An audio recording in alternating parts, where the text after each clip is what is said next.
Bugün ben Elmet rayonunda Bakşisaray avlı. Mınday isim bilen indi Kırımda var. Şunday поселок.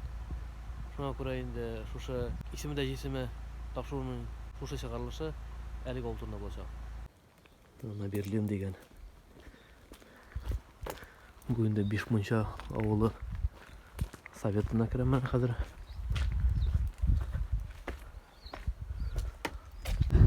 Bunlar Erşat Gazizaniç bilen gittik. Bakşisaray avlundayım ha. Ayy. En kızık isimli. Bu siz mene Bişmunça avl поселениясының главасıyım mı? Bunda neçe avl kirasın? Sizin bugün kında 4 avul. Oyunda Bişmunça, Kamyalda, Bakşisaray, Akçeşme. Ayy. Çek yer yanında. Bakşarada mı? Yok, Bakşakun var поселениеде. Поселение 900'da bir kişi. Bakşasarayda bizde. Bakşisarayda bugün kında propiska 8 kişi. Kalganları propiskada elbette. Çünkü bunda Bakşisarayda kelip turalar. Tabiatı motor indi. Orman içinde, öz vaxtında indi o avulda yol yok. 12-ci yılında biz anda indi mene Şebin bilen yol saldırdık. Neftenikler borçta indimizge. Utlar kirttik. Oram utları elbette şekil utlar yanakları indi yaptı. 2-ci yılga mene indi bizden özümüzden Respublika programması boyunca gazifikatsiya bolan. Bütün illerge gaz kiracak indi. Manınçı отопление kişilerine elektrikli edi. 23-ci yılda bizim gazifikatsiya полностью olacak ola oldu. Bizden şol bir problemi nakala Bakşisarayda indi şol yollarını çalar. Şebенка bilen көтәртеп метр yarım и asfalt çalar. Siz indi öyle olsa bu her şu şey bilen yaşasan oğul ısıp gidecek yatağında. Çünkü aytam taşlangan avlı, bitken avlı indi. Kişiye bir yaşam şartları gerekti. Evet olsa. Kişiye gerek ot su yol. Bakşasaray avludan şu yolunu saldık değil mi? Bunda başka yol yok değil mi? Bu yol başlangan, ben tıkında pişmaka kalkana barıp gitken, anarsın dalşı nefteniklarga çıkıp депутатлар bilen onlar şu yolunu saldılar dalşı. Bakşisaray'ın üzerine katlık. Tamam şu Bakşisaray'ın üzerinin ortasında birinci yol avulun ortasından şunda kaliye idi. Yazgı su şundan ağaydı. Maşınar bilen yürülüp durdu. Avulga kirgende şükür var ya. Bu şükür aşağı utıp olmaya ola kirip olmaya. Aytam ben как yağmur yağıydı avulga kirilip durdu. Kış günü var şekirlik yağıyımda yol. Bunun тоже bizim tartışlarda var. Manayım o sizin tarafta statora teritoriya көп indi bunda. Көп. Бик көп. Не то что көп, бик көп. Ana көзгө краскаларында көз. Biz dürüstsüğünü aytkanda ol betinde бюджетінің акчасы рассчитанный біздің ауылның işlerin мәчеттері тұрған.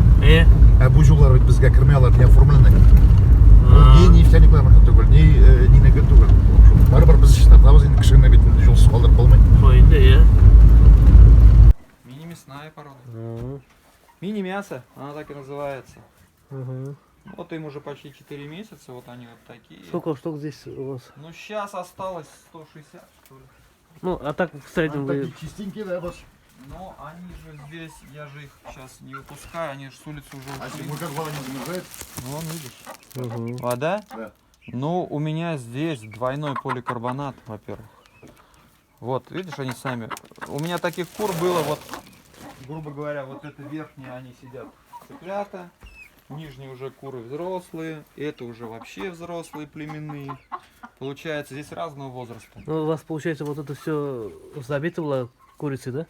Ну, обычно, вот в этом году, я же как получается, вот это все я построил в прошлом году. Позапрошлом, вернее, достроили, а курица, она же год ей надо, ну, в смысле, я племенную курицу привез 2 года назад, получается, первую. В прошлом году у меня моя уже племенная курица была. Мына Рим апа, şu Bakşisaray avlunun tarixini əzərək biləsiz deymi? Qaçanlar kelib çıqqan indi o? Менә безнең бит инде Бишмунча дигән авыл бар. Шушы Бишмунча авылы электриктән бик зур авыл булган. Һәм колхозлашу чорында бик күп кенә авыллар күченеп киткәннәр, аерылып чыкканнар, теге хәлләргә кешеләр инде бәлки кичкенә поселоклар ясап аерылып чыкканнар. Бакшасарай авылы элекке ул башта Кызыл Игенче дип аталган. Ул Бишмунчадан түгел, Тайсуган дигән авылдан, шулай Әлмәт районына керә торган Тайсуган дигән авылдан аерылып чыккан. Үзләренең колхозларын төзеп, шушында халык инде яшәгән бит инде ул. 1900 1930 yıllardan ayrılıp çıkıp Taysoğan pasiyonuna kirip avul жилегенә kirip aşında халыклар бик зур хуҗалык алып барганнар. Анда bütün үзләренең колхозга тиешле булган малы, игенчелеге, терлекчелеге буенча шөгыльләнгәннәр. Аннар соңгырак чорларда 5-нче авылына якынрак географик урыны буенча 5-нче авылына якынрак булганлыктан аны инде кушканнар 60-нчы елларда кушканнар 5-нче авыл советына. Ул башта кызыл игенче дип йөргән, кызыл игенче поселогы булган бит инде ул. Анда кичкенә мәктәп тә булган, анда кичкенә кибет тә булган, менә шунда халык яшәгән. 1997 елдан ул Бакча сарай дигән исем белән аталып йөртә башлаган. Бик кичкенә генә матур гына табигать почмагында урнашканлыктан, аның бөтен җире урманнар, бик матур урманнар, аның анда матур чишмәсе бар, аның менә шушыңа ике яклап урман уртасында урнашкан кичкенә авыл, шул Бакча сарай дигән авылга әйләндерелгән инде. Шул Кырымдагы шикелле матур булганын күрәйин. Шулай, Кырымдагы Бакча сарай авылы шикелле, җирлеге шикелле.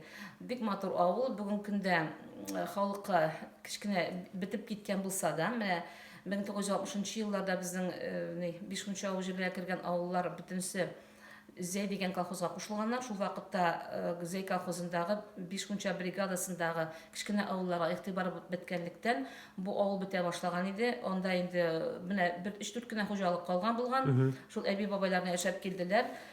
Хәзер үзебезнең авылның җирлеге башлыгын тырышлыгын белән бу авыл яңадан тергезелә башлады. Хәзерге вакытта монда 18 кеше яши, һәм хәзерге вакытта анда яши торган йортлар саны 35. Барлыгы теге җир кишәлекләр, җир участоклары берлектән, анда тагын әле безнең күп баллы семьялар өчен дә җир участоклары әзерләп куелган. Монда инде хуҗалыклар саны 50-гә җитә. Бик зур теге матур буенча хәзер анда газ көтү буенча программага кертелгән бу кичкенә авыл, һәм инде су буенча бәлки проблема хәл ителер дип өметләнәбез. Менә шушындый Бакча сарай дигән авыл кичкенә генә. Аның теге билгеле түгелме, кем аңа шундый исем тәкъдим иткән? Юк, билгеле түгел. Ничәнче елларда башы авыл менә примерно аның ни юкмы? Кашан килеп чыккан микән башы авыл инде? Авыл буларак 1930 елда. Булганда, аңа анда булмаган булаймы? Юк, урман. Урман ишеләрендә шушы матур урынны сайлап алганнар да инде. Теге шушы җир. Теге кайбер күп кенә авыллар белән чагыштырганда, аның тарихы теге әзрәк булышайсы инде. Обычно бит инде авыллар теге 18-нче гасырда башта булганда насын биткәндә. Аннан соң инде югала торганда яңа килеп чыккан. Менә хәзер тергезелер дип өметләнәбез инде. Бу авылны бик матур булыр дип, исеме дә матур булгач, аннан соң ул безнең Әлмәт районының шикләре Азнакай шиге, анда безнең Актүбә поселогы бар, шуңа якын. Ул да ярдәм итә бит инде теге транспорт кешеләргә. Шул авылдан җирәк булды. Якында бу яктан да йөргән җайларга инде. Әлмәткә ярак булса да инде ул ана шул Актүбә поселогына якынрак халык, аннан да килеп күбесе безнең шуннан кайтып китеп яши.